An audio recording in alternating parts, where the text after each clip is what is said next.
السلام علیکم ورحمۃ اللہ وبرکاتہ۔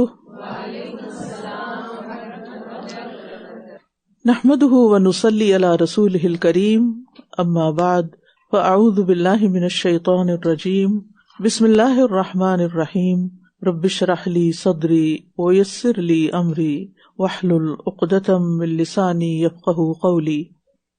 لقد من الله على المؤمنين إذ بعث فيهم رسولا من أنفسهم يتلو عليهم آياته ويزكيهم ويعلمهم الكتاب والحكمة وإن كانوا من قبل لفي ضلال مبين۔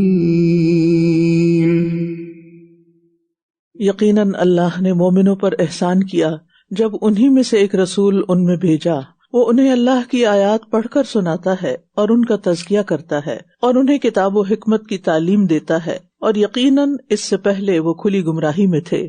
یتلو علیہم آیاتہ ویزکیہم، سب سے بڑی چیز جو نفس کا تزکیہ کرتی ہے وہ تدبر کے ساتھ قرآن کی تلاوت ہے، سمجھ کر پڑھنا، غور و فکر کرنا، اس میں سے عمل کی باتیں نکالنا۔ لہذا جو تلاوت آپ کو سنائی جائے اسے غور سے سنیے، اور قرآن مجید کی تلاوت اور سماعت کرتے وقت درج ذیل نیتوں کی تجدید کر لیجیے۔ اللہ کی رضا اور اجر کے حصول کے لیے سننا ہے، دل اور روح کی شفا کے لیے سننا ہے، ہدایت اور راہ راست پر چلنے کے لیے سننا ہے، علم اور یقین کو پختہ کرنے کے لیے سننا ہے، اپنے نفس کا تزکیہ اور اصلاح کرنے کے لیے سننا ہے۔ اخلاص کے ساتھ ان نیتوں کو اپنانا قرآن سے زیادہ فیض حاصل کرنے میں مدد دے گا انشاءاللہ۔ اور سنتے ہوئے یہ طلب رکھیں کہ اللہ اس تلاوت سے، اس فہم سے، اس مجلس سے میرے ایمان اور یقین میں اور زیادہ اضافہ فرما۔ اللہم زدنی ایمانا و یقینا و فہما، ٹھیک ہے، ایمانا و یقینا و فہما۔ اور پھر اے اللہ صرف مجھے نہیں، میری اولاد اور میرے گھر والوں، میرے دوستوں، میرے عزیزوں، میرے پیاروں، سب کو یہ ہدایت عطا فرما۔ اے اللہ اس کتاب کے ذریعے میرے دل کی سختی کو دور کر دے، مجھے نرمی عطا کر دے، مجھے دل کا اطمینان عطا کر دے، میرے دل سے ہر طرح کے وسوسوں کو دور کر دے، ہر طرح کی نیگیٹیوٹی کو دور کر دے۔ تو یاد رکھیے قرآن اس شخص کو یہ سب فائدے دے گا جو اسے کان لگا کر غور سے سنے گا، توجہ سے سنے گا۔ ان فی ذلک لذکری لمن کان لہ قلب او القی السمع وہو شہید۔ بلا شبہ اس میں اس شخص کے لیے یقیناً نصیحت ہے جس کا کوئی دل ہو یا کان لگائے، اس حال میں کہ وہ دل سے حاضر ہو۔ تو یہاں بیٹھے ہیں تو دل سے حاضر ہوں، اور سنتے وقت دل کی حاضری ضروری ہے۔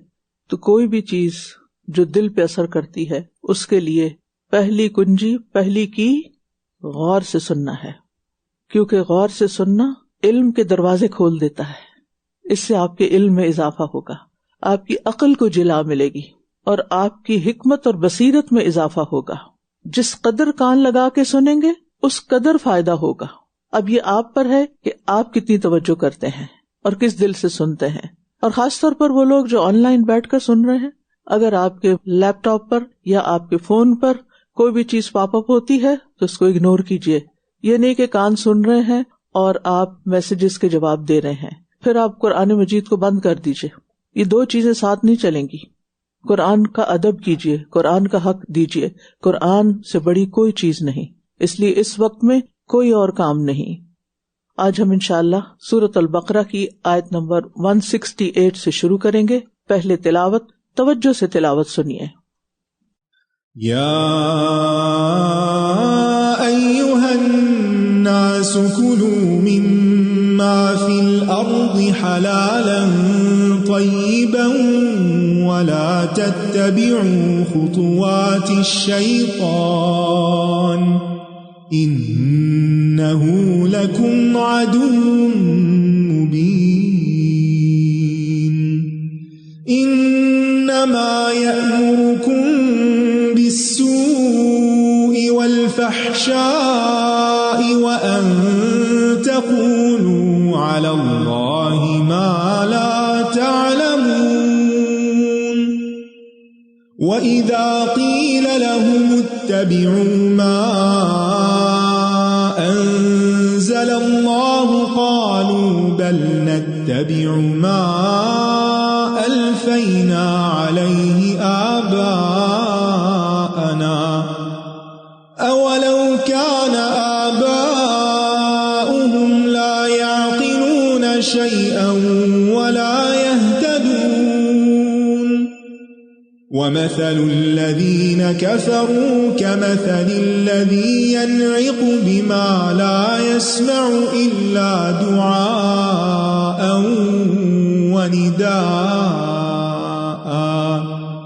صم بكم عمي فهم لا يعقلون يا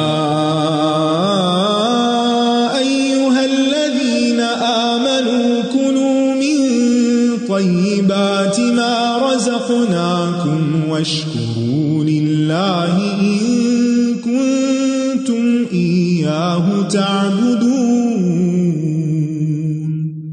إنما حرم عليكم الميتة والدم ولحم الخنزير وما أهل به لغير الله فمن اضطر غير باغ ولا عاد فلا إثم عليه إن الله غفور رحيم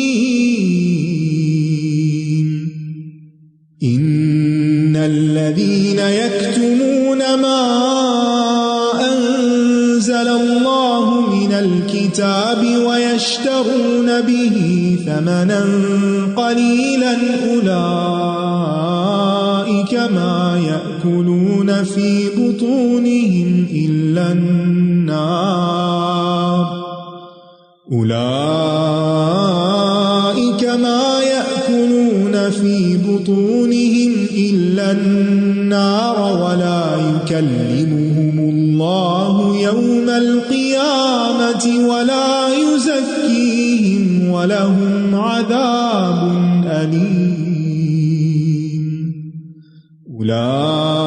أولئك الذين اشتروا الضلالة بالهدى والعذاب بالمغفرة فما أصبرهم على النار ذلك بأن الله نزل الكتاب بالحق وإن الذين اختلفوا في الكتاب لفي شقاق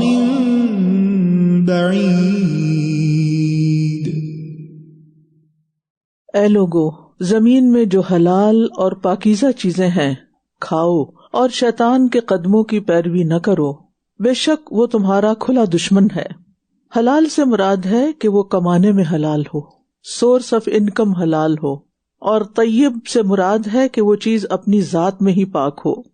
رسول اللہ صلی اللہ علیہ وسلم نے فرمایا، اے لوگو، اللہ پاک ہے اور پاک ہی قبول کرتا ہے، اور اللہ نے مومنوں کو بھی وہی حکم دیا ہے جو اس نے رسولوں کو دیا۔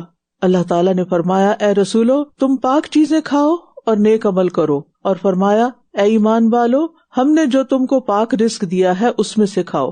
پھر ایسے آدمی کا ذکر فرمایا جو لمبا سفر کرتا ہے، مثلاً یہاں سے حج یا عمرے کے لیے جاتا ہے، پریشان بال، گرد آلود جسم، اپنے ہاتھوں کو آسمان کی طرف اٹھا کر کہتا ہے، اے میرے رب، اے میرے رب، حالانکہ اس کا کھانا حرام، اس کا پہننا حرام، اس کا لباس حرام، اس کی غذا حرام، تو اس کی دعا کیسے قبول ہوگی؟ اکل حلال اعمال کی قبولیت کی شرط ہے۔ حلال کمائی بنیاد ہے اعمال کی قبولیت کی۔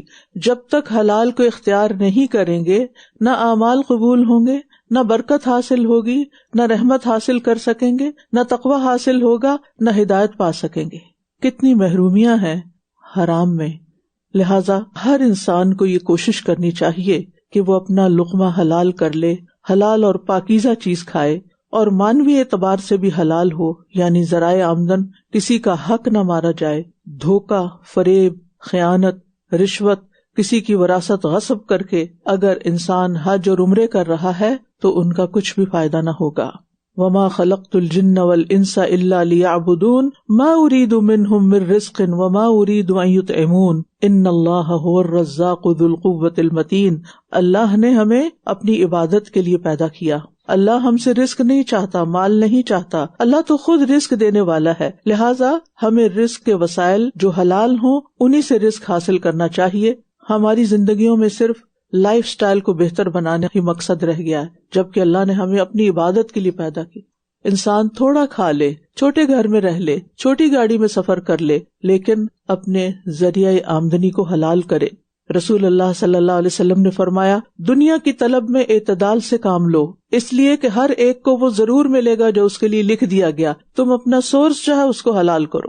وہ تو تمہیں برائی اور بے حیائی ہی کا حکم دیتا ہے، یعنی شیطان، اور یہ کہ تم اللہ کے بارے میں ایسی بات کہو جو تم جانتے نہیں۔ شیطان حکم دیتا ہے برائی کا، سو وہ گناہ جس کو انسان چھپ کر اپنی تنہائی میں کرے، اور فحشاء اس کے مقابلے میں وہ گناہ جن کو انسان کھلم کھلا دوسروں کے ساتھ مل کر کرے۔ اور پھر شیطان کس چیز کا حکم دیتا ہے کہ تم اللہ کے بارے میں وہ بات کہو جو تم جانتے نہیں۔ یہ بہت بڑا جرم ہے کہ انسان اللہ سبحانہ وتعالیٰ کی ذات کے بارے میں یا صفات کے بارے میں کوئی ایسی بات کہے جس کا اس کو علم نہیں اور وہ صرف اس کی اپنے دل کی من گھڑت ہو۔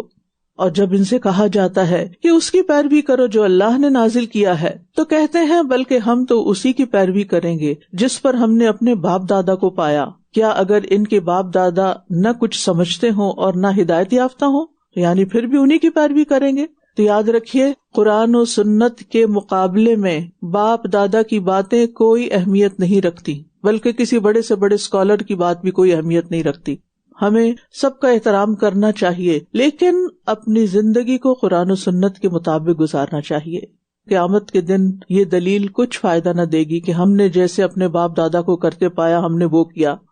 اور جن لوگوں نے کفر کیا ان کی مثال اس شخص کی طرح ہے جو ان جانوروں کو آواز دیتا ہے جو پکار اور آواز کے سوا کچھ نہیں سنتے، یہ بہرے ہیں، گنگے ہیں، اندھے ہیں، بس یہ سمجھتے نہیں۔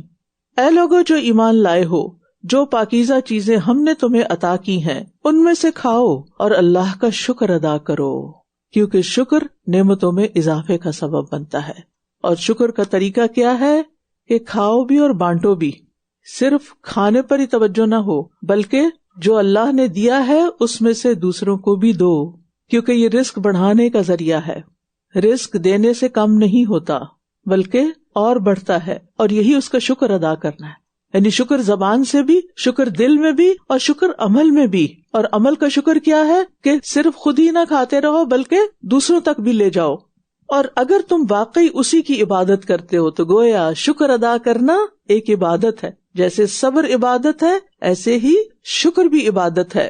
اس نے تم پر صرف مردار اور خون اور سور کا گوشت حرام کیا ہے، اور جس چیز پر اللہ کے سوا کسی اور کا نام پکارا جائے یعنی وہ بھی حرام ہے۔ پھر جو مجبور کر دیا جائے، نہ تو وہ خواہش رکھنے والا ہو اور نہ ہی حد سے بڑھنے والا، تو اس پر کوئی گناہ نہیں۔ بے شک اللہ بہت بخشنے والا، نہایت رحم کرنے والا ہے۔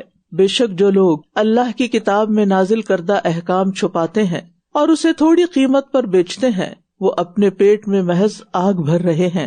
قیامت کے دن اللہ ان سے کلام نہیں کرے گا اور نہ ہی انہیں پاک کرے گا، اور ان کے لیے دردناک عذاب ہے۔ یہی وہ لوگ ہیں جنہوں نے ہدایت کے بدلے گمراہی اور مغفرت کے بدلے عذاب خریدا ہے، بس کتنا صبر ہے ان کا آگ پر۔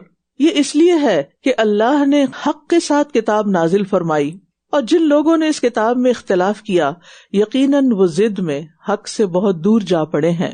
یاد رکھیے، علم کا سیکھنا اور سکھانا اللہ کی بخشش، اس کی رحمت اور اس کی خوشنودی کا سبب ہے، لیکن علم سیکھنا اور اس کی ذمہ داریوں کو قائم کرنا، اس کے بوجھ اٹھانا اور اس کو تمام دنیا تک پہنچانا ان اسباب میں سے ہے جو اللہ کی بخشش کا ذریعہ ہے، مگر اگر یہ ذمہ داریاں پوری نہ کی جائیں اور حق کو چھپا لیا جائے اور ضرورت مندوں تک اس کو نہ پہنچایا جائے تو یہ اللہ تعالیٰ کی ناراضگی کا ذریعہ بھی ہے۔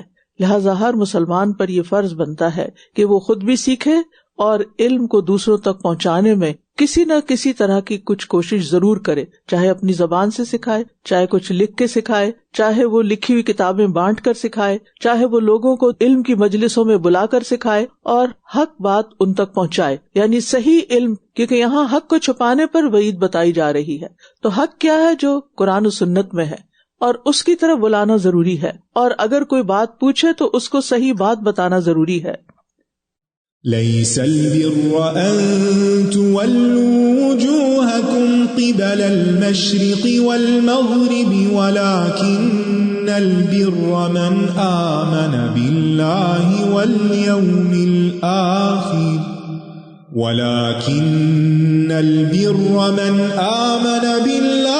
واليوم الآخر والملائكة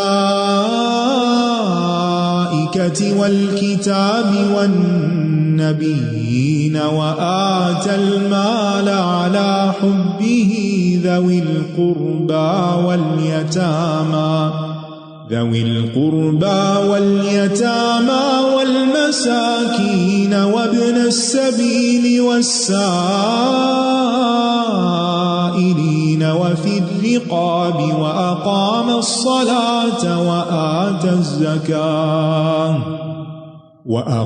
الصلاة وآتى الزكاة والموفون بعهدهم إذا عاهدوا والصابرين في البأساء والضراء وحين البأس أولئك الذين صدقوا وأولئك هم المتقون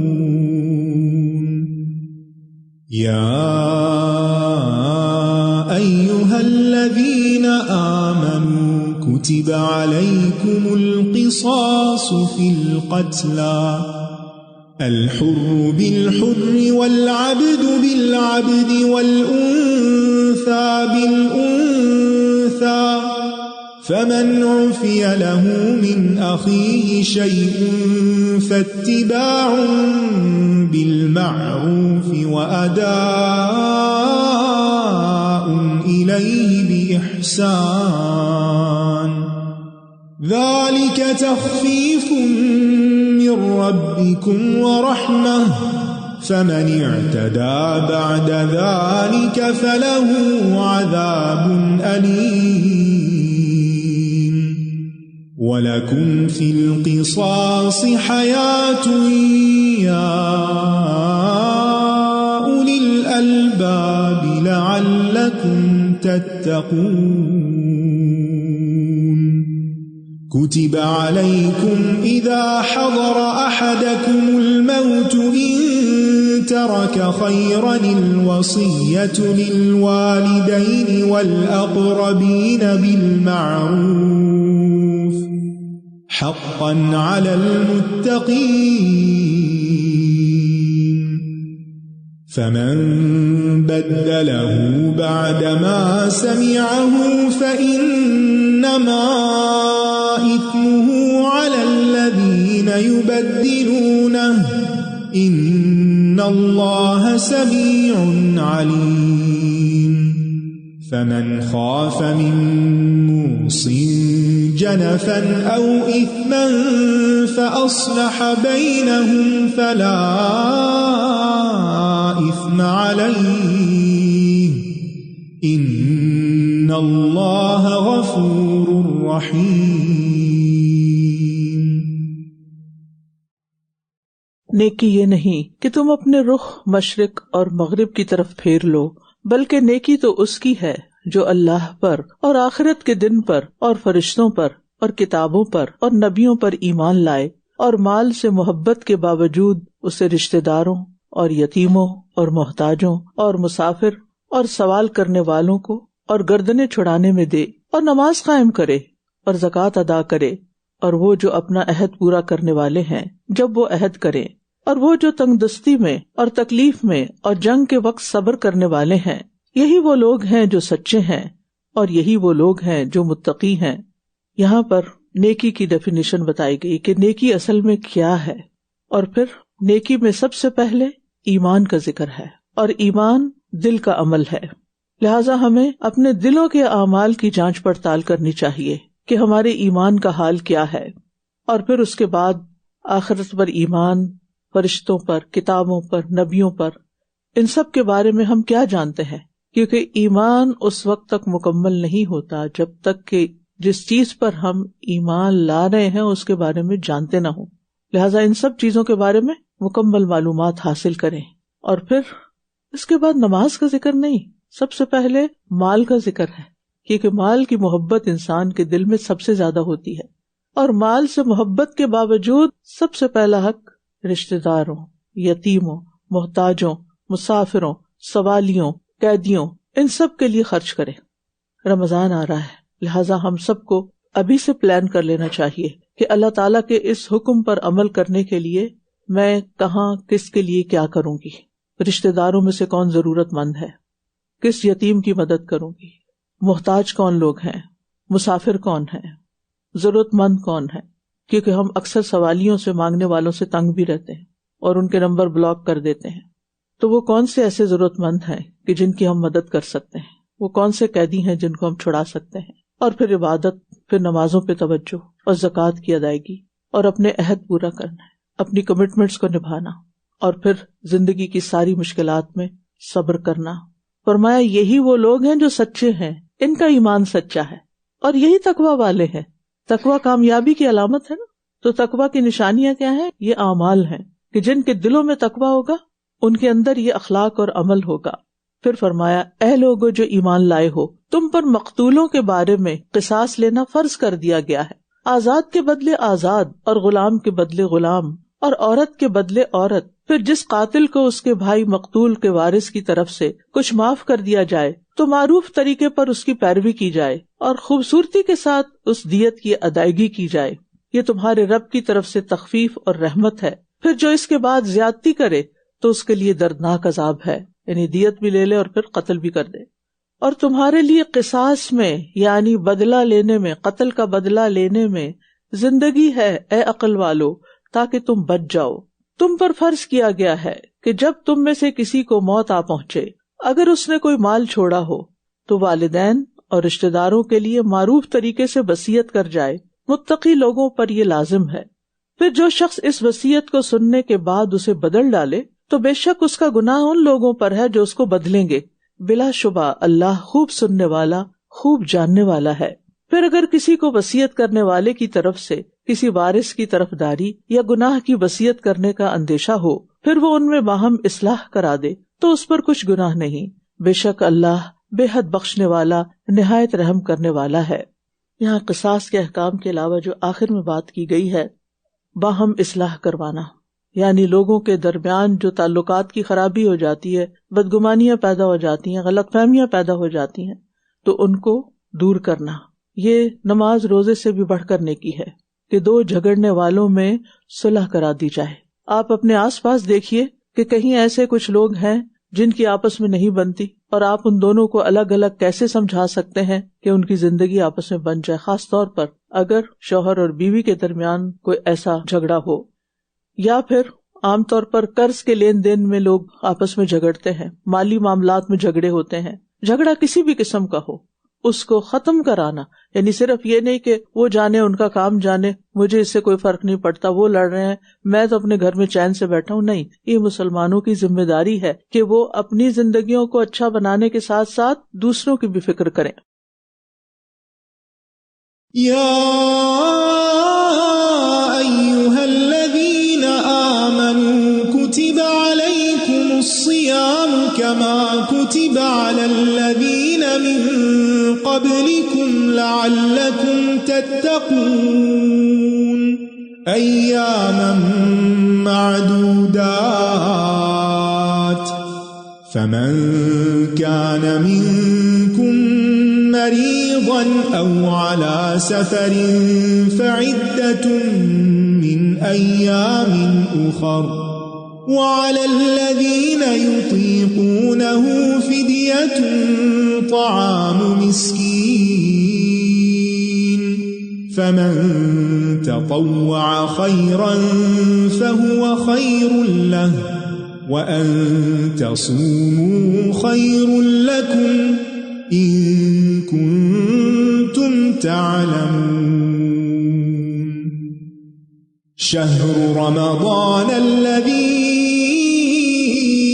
أُنزِلَ فِيهِ الْقُرْآنُ هُدًى لِّلنَّاسِ وَبَيِّنَاتٍ مِّنَ الْهُدَى وَالْفُرْقَانِ فَمَن شَهِدَ مِنكُمُ الشَّهْرَ فَلْيَصُمْهُ وَمَن كَانَ مَرِيضًا أَوْ عَلَى سَفَرٍ فَعِدَّةٌ مِّنْ أَيَّامٍ أُخَرَ يُرِيدُ اللَّهُ بِكُمُ الْيُسْرَ وَلَا يُرِيدُ بِكُمُ الْعُسْرَ وَلِتُكْمِلُوا الْعِدَّةَ وَلِتُكَبِّرُوا اللَّهَ عَلَى مَا هَدَاكُمْ وَلَعَلَّكُمْ تَشْكُرُونَ وَإِذَا سَأَلَكَ عِبَادِي عَنِّي فَإِنِّي قَرِيبٌ أُجِيبُ دَعْوَةَ الدَّاعِ إِذَا دَعَانِ فَلْيَسْتَجِيبُوا لِي وَلْيُؤْمِنُوا بِي لَعَلَّهُمْ يَرْشُدُونَ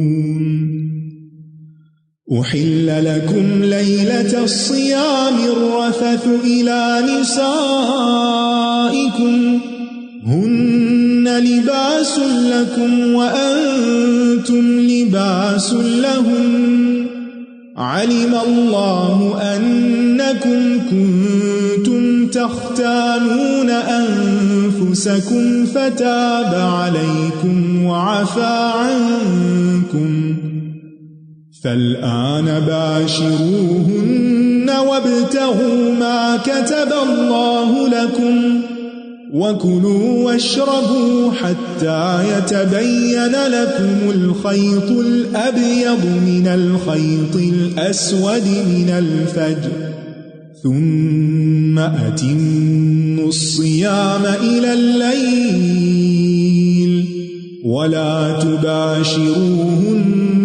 وَأَنْتُمْ عَاكِفُونَ فِي الْمَسَاجِدِ تِلْكَ حُدُودُ اللَّهِ فَلَا تَقْرَبُوهَا كَذَلِكَ يُبَيِّنُ اللَّهُ آيَاتِهِ لِلنَّاسِ لَعَلَّهُمْ يَتَّقُونَ وَلَا تَأْكُلُوا أَمْوَالَكُمْ بَيْنَكُمْ بِالْبَاطِلِ وَتُدْلُوا بِهَا إِلَى الْحُكَّامِ لِتَأْكُلُوا فَرِيقًا مِّنْ أَمْوَالِ النَّاسِ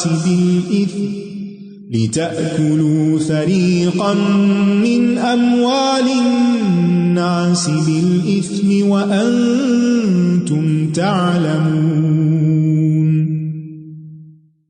اے لوگو جو ایمان لائے ہو، تم پر روزے رکھنا فرض کر دیا گیا ہے جیسا کہ تم سے پہلے لوگوں پر فرض کیا گیا تھا تاکہ تم متقی بن جاؤ۔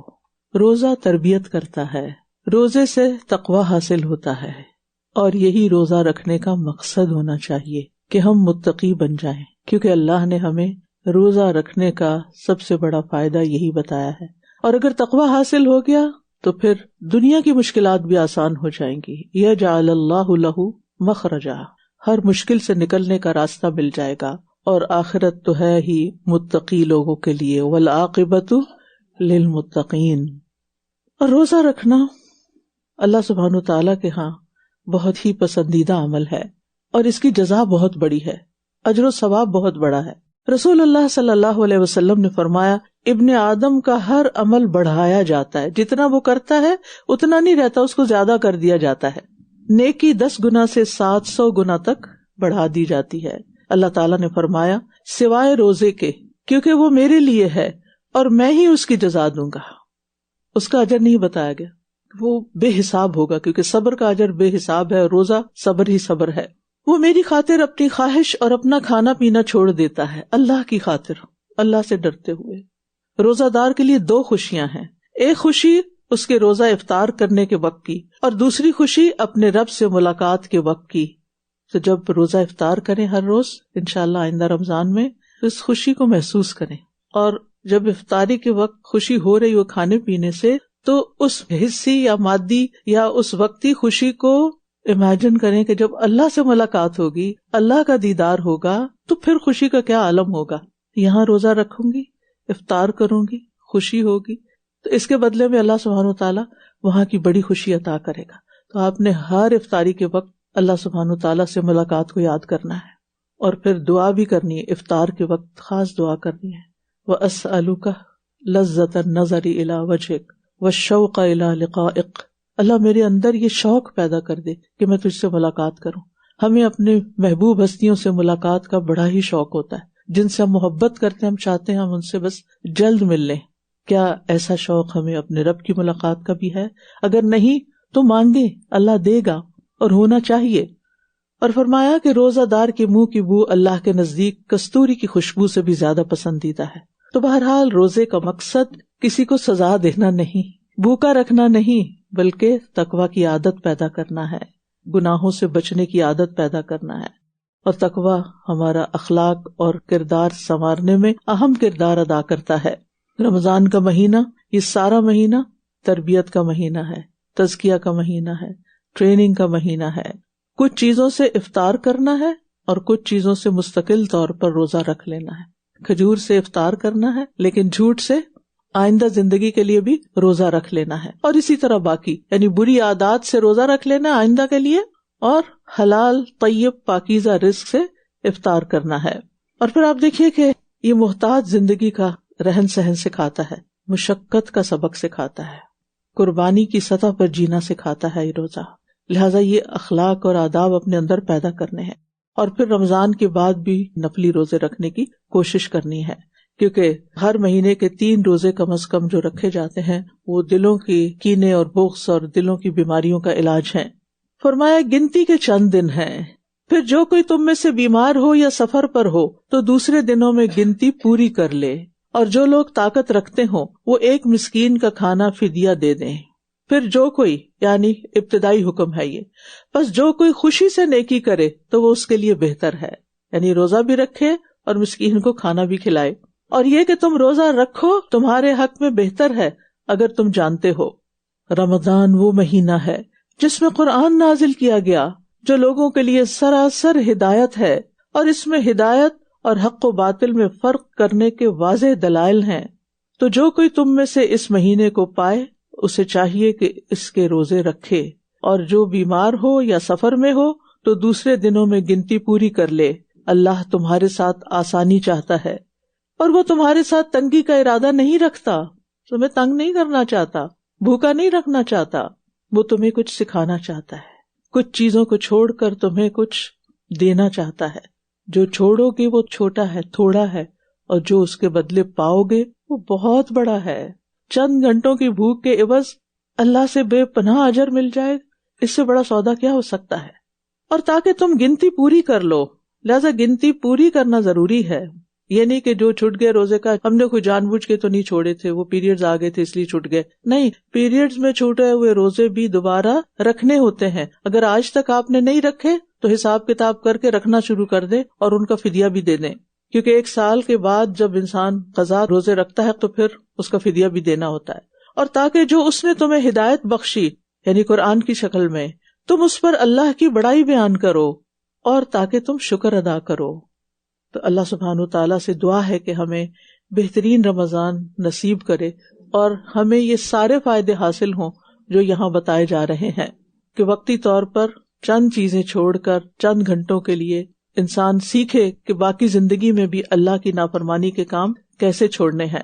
قرآن بندے پر اللہ کا انعام ہے، اور روزہ بندے کی طرف سے اس انعام کا عملی اعتراف ہے، شکر ہے. روزے کے ذریعے انسان اپنے آپ کو اللہ کی شکر گزاری کے قابل بناتا ہے، اور اپنے اندر یہ صلاحیت پیدا کرتا ہے کہ وہ قرآن کے بتائے ہوئے طریقے کے مطابق دنیا میں تقوی والی زندگی بسر کرے. روزہ شہوات کو توڑنے کا ذریعہ ہے، اور قرآن شبہات کو دور کرنے کا ذریعہ ہے. اور یہ دو چیزیں انسان سے دور ہو جائیں تو انسان کو تقویٰ حاصل ہو جاتا ہے. تو ہمیں انتظار بھی کرنا چاہیے، شوق کا اظہار بھی کرنا چاہیے، اور اگر اس مہینے میں عبادت اور اطاعت کی توفیق مل جائے تو شکر بھی ادا کرنا چاہیے. پھر فرمایا، اور جب میرے بندے آپ سے میرے بارے میں سوال کریں تو بے شک میں قریب ہوں، میں پکارنے والے کی پکار کا جواب دیتا ہوں جب بھی وہ مجھے پکارے. لہٰذا انہیں چاہیے کہ وہ میری بات قبول کریں اور مجھ پر ایمان لائیں تاکہ وہ ہدایت پائیں. تو یاد رکھیے کہ اللہ سبحانہ تعالی ہم سے قریب ہے، اور خاص طور پر رمضان عبادت کا مہینہ ہے تو دعا کی عبادت کو نہ بھولیں. رمضان میں دل نرم ہوتے ہیں، اور جب انسان بھوک کی حالت میں ہوتا ہے تو دل نرم ہو جاتے ہیں، اور ایسی حالت میں دعا زیادہ قبول ہوتی ہے جب انسان کے اوپر مسکینی اور عاجزی اور کمزوری طاری ہوتی ہے. کمزوروں کی دعا زیادہ سنی جاتی ہے. اور پھر جو شخص کسی مصیبت کے نازل ہونے پر، کسی تکلیف کے موقع پر عاجزی نہیں کرتا، اللہ کی طرف رجوع نہیں کرتا، تو وہ دراصل اللہ کی رحمت سے دور ہو جاتا ہے. تو شعوری طور پر، خصوصی طور پر رمضان میں دعائیں کرنی ہے، اور اس کی پہلے سے پلاننگ کر کے رکھیں. اور میں آپ سب سے کہوں گی کہ دعائیں ایپ ڈاؤن لوڈ کر لیں تاکہ آپ زیادہ سے زیادہ دعائیں مانگ سکیں. خود سے ہم جب اپنے دل سے مانگنے لگتے ہیں تو تھوڑی دیر بعد ہماری ووکیبلری ختم ہو جاتی ہے، لیکن قرآن مجید کی دعائیں اور رسول اللہ صلی اللہ علیہ وسلم کی بتائی ہوئی دعائیں ایک سمندر ہیں، ایک ذخیرہ ہے، تو اس سے خوب فائدہ اٹھائیں. اور زندگی کی ہر مشکل میں، صرف رمضان میں نہیں، زندگی کی ہر مشکل میں دعا کو لازم کر لیں. اور جس قدر آپ اللہ سبحانہ تعالیٰ کے احکامات قبول کریں گے اسی قدر بلائیاں نصیب ہوں گی، دعائیں قبول ہوں گی. فَلْيَسْتَجِيبُوا لِي، چاہتے ہیں دعا قبول ہو، میری بات بھی مانیں. وَلْيُؤْمِنُوا بِي، اللہ پر اعتماد بھی کریں. پھر فرمایا، روزوں کی راتوں میں تمہارے لیے اپنی عورتوں کے پاس جانا حلال کر دیا گیا، وہ تمہارے لیے لباس ہیں اور تم ان کے لیے لباس ہو. میاں بیوی ایک دوسرے کا پردہ ڈھانکنے والے ہوتے ہیں، ایک دوسرے کے لیے زینت کا باعث ہوتے ہیں، ایک دوسرے کے لیے انس کا باعث ہوتے ہیں، سکون کا باعث ہوتے ہیں. ان رشتوں کا احترام کریں اور صبر سے کام لیتے ہوئے ایسے کام نہ کریں کہ جو ان رشتوں کے درمیان خلا پیدا کر دے، دوری پیدا کر دے، اور دلوں سے احترام اور محبت ختم ہو جائے. اللہ جانتا ہے کہ تم اپنے نفسوں سے خیانت کر رہے تھے، یعنی رمضان کی راتوں میں اپنی بیویوں کے پاس جا کر، تو اس نے تم پر مہربانی کی اور تمہیں معاف کر دیا، کیونکہ بھول چوک تھی، حکم معلوم نہیں تھا.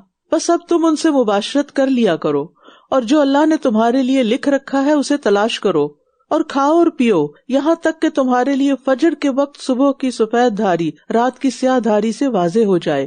پھر رات تک روزہ پورا کرو، اور جب تم مسجدوں میں اعتکاف کی حالت میں ہو تو ان سے مباشرت نہ کرو، یہ اللہ کی حدود ہیں، بس ان کے قریب بھی نہ جانا. اللہ اسی طرح اپنی آیات لوگوں کے لیے کھول کھول کر بیان فرماتا ہے تاکہ وہ بچ جائیں. روزے کا احترام ضروری ہے. روزے کے دوران شوہر اور بیوی کا جسمانی تعلق ممنوع ہے، یہ اللہ کی حدود ہیں، ان کو توڑنا نہیں چاہیے. لیکن رات کو اجازت ہے، یہ رخصت ہے. اور پھر یہاں کھانے پینے کی بھی بات کی گئی، کھاؤ اور پیو. گویا اللہ کے حکم سے رمضان میں کھانا پینا، یعنی سحری کرنا، افطاری کرنا، یہ بھی ایک عبادت ہے. اللہ تعالیٰ ہمارے لیے پسند کرتا ہے. ہمارا دین ایسا نہیں کہ جو ہمارے لیے اتنی مشقت کا باعث ہو کہ ہم برداشت ہی نہ کر سکیں اور احکامات پر عمل ہی نہ کر سکیں. لیکن یاد رکھیے، شبہات سے دوری ضروری ہے. تلک حدود اللہ فلا تقربوها، یعنی جو شک میں ڈالنے والی چیز ہے، شبہ میں ڈالنے والی چیز ہے، اس کے قریب بھی مت جاؤ. یہ ہے تقویٰ. اور تم آپس میں ایک دوسرے کے مال باطل طریقے سے نہ کھاؤ، اور نہ ان کو بطور رشوت حاکموں کے پاس لے جاؤ، تاکہ تم لوگوں کے مالوں کا کچھ حصہ گناہ کے ساتھ کھا جاؤ، حالانکہ تم جانتے ہو. اب دیکھیے کہ پہلے بھی حلال رزق کی بات ہوئی، اور پھر رمضان کے بعد تقویٰ کیا ہے کہ تم حرام طریقے سے جو بھی آمدنی کے ذرائع ہیں ان سے اجتناب کرو، اور خاص طور پر رشوت کا لین دین.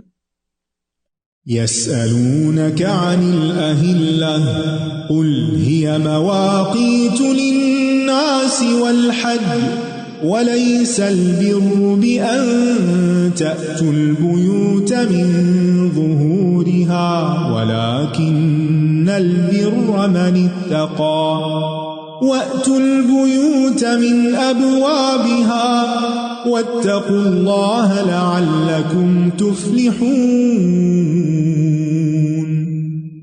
وقاتلوا في سبيل الله الذين يقاتلونكم ولا تعتدوا إن الله لا يحب المعتدين واقتلوهم حيث ثقفتموهم وأخرجوهم من حيث أخرجوكم والفتنة أشد من القتل ولا تقاتلوهم عند المسجد الحرام حتى يقاتلوكم فيه فإن قاتلوكم فاقتلوهم كذلك جزاء الكافرين فإن انتهوا فإن الله غفور رحيم وقاتلوهم حتى لا تكون فتنة ويكون الدين لله فإن انتهوا فلا عدوان إلا على الظالمين الشهر الحرام بالشهر الحرام والحرمات قصاص فمن اعتدى عليكم فاعتدوا عليه بمثل ما اعتدى عليكم واتقوا الله واعلموا أن الله مع المتقين وأنفقوا في سبيل الله ولا تلقوا بأيديكم إلى التهلكة وأحسنوا إن الله يحب المحسنين وأتموا الحج والعمرة لله فإن أحصرتم فما استيسر من الهدي ولا تحلقوا رؤوسكم حتى يبلغ الهدي محله فمن كان منكم مريضا أو به أذى من رأسه ففدية من صيام أو صدقة أو نسك فإذا أمنتم فمن تمتع بالعمرة إلى الحج فما استيسر من الهدي فمن لم يجد فصيام 3 أيام في الحج و7 إذا رجعتم تلك 10 كاملة ذلك لمن لم يكن أهله حاضر المسجد الحرام واتقوا الله واعلموا أن الله شديد العقاب وہ آپ سے نئے چاندوں کے بارے میں سوال کرتے ہیں، یعنی ہلال کے بارے میں، پہلی رات کے چاند کے بارے میں۔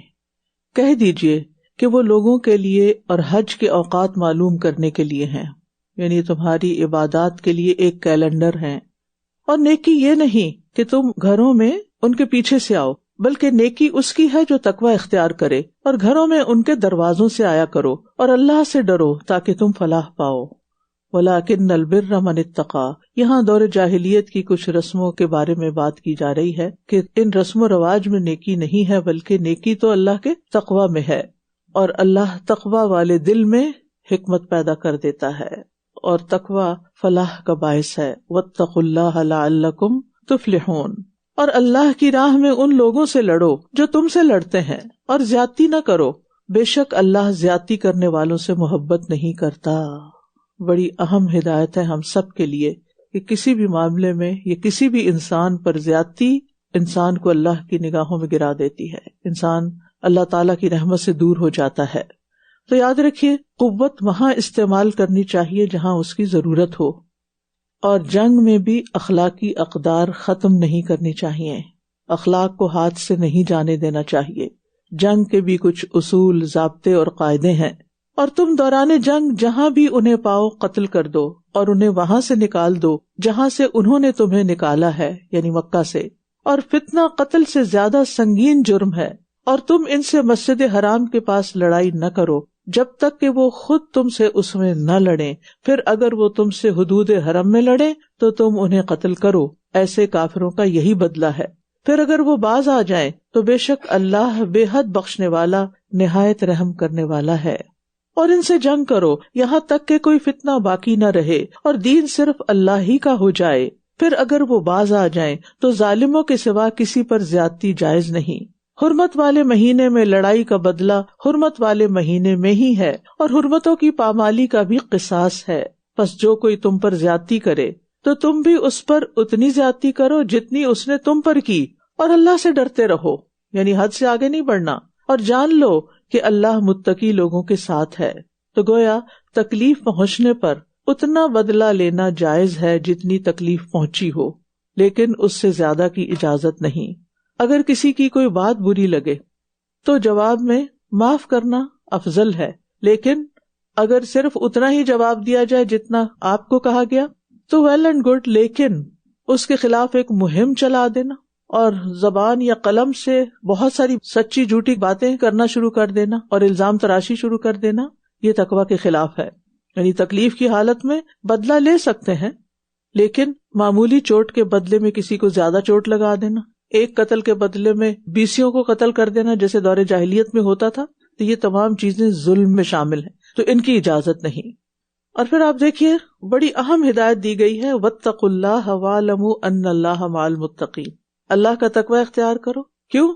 جان لو کہ اللہ متقین کے ساتھ ہے۔ یعنی اگر کسی انسان کے اندر تقوی پیدا ہو جائے گا تو اس کو اللہ کا ساتھ مل جائے گا، وہ اللہ کا ولی بن جائے گا، وہ اللہ کا دوست ہوگا، اسے اللہ کی مدد حاصل ہوگی۔ اور پھر آپ دیکھیے کہ جن کی آپ تربیت کر رہے ہوں، چاہے آپ کی اولاد ہو یا آپ کے طالب علم ہو یا کسی کی آپ دیکھ بھال کر رہے ہوں، کسی یتیم کی پرورش کر رہے ہوں، اس کی تربیت کر رہے ہوں، ان سب کو اللہ کے ساتھ جوڑیں اور ان کو اس بات کا علم دیں کہ تقویٰ کے ذریعے ہی تمہیں اللہ کی مدد حاصل ہوگی زندگی میں۔ اور اللہ کی راہ میں خرچ کرو اور اپنے ہاتھوں خود کو ہلاکت میں نہ ڈالو اور نیکی کرو، بے شک اللہ نیکی کرنے والوں سے محبت کرتا ہے۔ اب یہاں بتا دیا کہ کس سے محبت نہیں کرتا اور کس سے محبت، زیادتی کرنے والوں سے اللہ محبت نہیں کرتا، لیکن نیکی کرنے والوں سے اللہ محبت کرتا ہے۔ اور یہاں خاص طور پر جس چیز کی طرف توجہ دلائی گئی وہ یہ کہ انسان اللہ تعالیٰ کے احکامات کی حفاظت کرے اور اپنے آپ کو خود ہلاکت میں نہ ڈالے نافرمانی کر کے۔ اور وَأَحْسِنُوا سے کیا سبق ملتا ہے کہ ہر چیز کے ساتھ احسان کا معاملہ کیا جائے، کیوں؟ تاکہ اللہ کی محبت حاصل ہو۔ کسی بھی بے بس انسان، کسی بھی کمزور انسان، کسی بھی محتاج کے ساتھ کچھ نہ کچھ احسان کریں، نیکی۔ اور احسان کیا ہوتا ہے؟ وہ نیکی جس کا آپ کو کوئی بدلہ نہیں مل رہا ہوتا، جس کا آپ کو کوئی ریوارڈ نہیں ملتا، یعنی دنیا میں اس کا عوض نہیں مل رہا ہوتا، یہ احسان ہوتا ہے۔ آپ کا فرض نہیں ہوتا، کسی کا حق نہیں ہوتا، لیکن آپ اپنے دل کی خوشی سے کسی کے لیے کوئی بھی کام کرتے ہیں، کوئی بھی مدد کرتے ہیں، یہ آپ کا احسان ہوتا ہے۔ اور ایسا کرنے والوں کو اللہ کی محبت حاصل ہوتی۔ جس کو اللہ کی محبت حاصل ہو جائے اس کے لیے اس سے بڑا ریوارڈ کیا ہوگا؟ لیکن ہم بہت دفعہ بخل کر جاتے ہیں کسی کے ساتھ کوئی نیکی کرنے سے کہ یہ بڑا بے فیض انسان ہے، اس سے مجھے کیا ملے گا، یہاں سے تو مجھے کچھ حاصل نہیں ہونا، میں کیوں اپنا وقت لگاؤں، میں کیوں اپنی جان لگاؤں، میں کیوں اپنا مال لگاؤں۔ بھئی کس کے لیے لگانا ہے؟ اگر اللہ کے لیے لگانا ہے تو اللہ تعالیٰ تو ذرے کے برابر بھی نیکی کو محفوظ کر لے گا اور اس کا بدلہ ضرور دے گا۔ وَيُؤْتِ مِن لَّدُنْهُ أَجْرًا عَظِيمًا، اجر عظیم عطا کرے گا۔